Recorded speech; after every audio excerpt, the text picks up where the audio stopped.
Okay, hi guys. I'm gonna start now before I get shot for like the 500th time.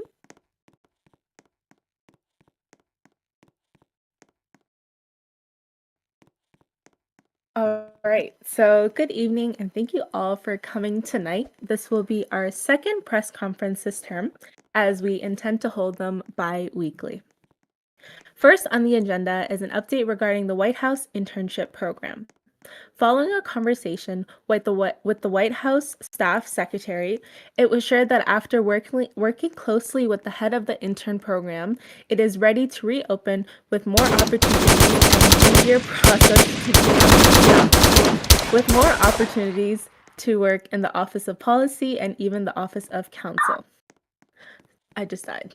Anyways, um, the program has changed dramatically. Public affairs will be the path for majority of the interns, and we plan to open the applications for the program within this week, and we look forward to seeing you all apply. As I mentioned last time, the MPD has undergone major reform. Here's a quick recap. They've constructed to focus on patrol with two operation units for law enforcement and community patrol.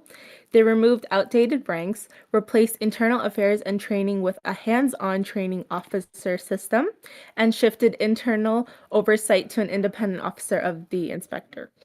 On another quick note, current Attorney General Literally Brent is currently on a leave of absence, leaving Jared 45 ATL as acting Attorney General until to be announced. We've also received an important update on the unfortunate events that occurred on Inauguration Day, which I want to address.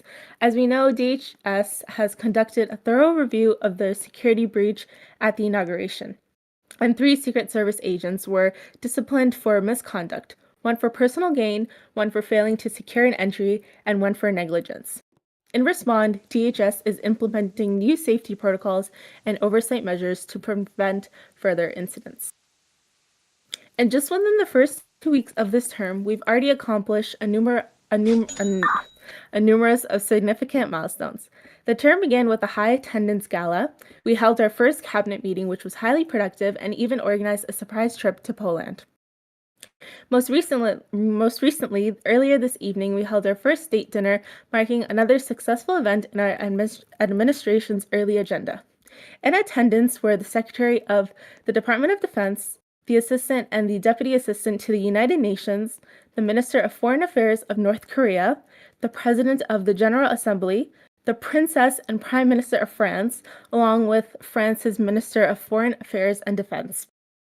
We were also joined by the Secretary General of the United Nations, who also serves as the King of Denmark. The rest of this week is just as busy as it's been. Don't forget, it's also Military Day, this Saturday, the 19th. We have many events lined up for the weekend, starting with a medal ceremony on Friday the 18th, our first Military Day event starting with an inspection at 1 o'clock, a WHMO flag ceremony at 3:15, and a tour of the camp at 6:15, and ending our day with the military ball at 7:15.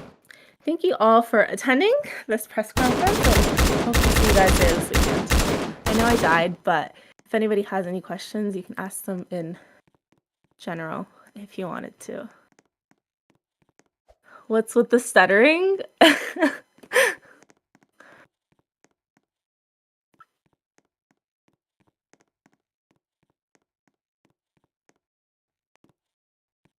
Is Nathan gonna run for a second term? I'm not too sure about that. I haven't spoken to him about that. It's been a busy couple of weeks.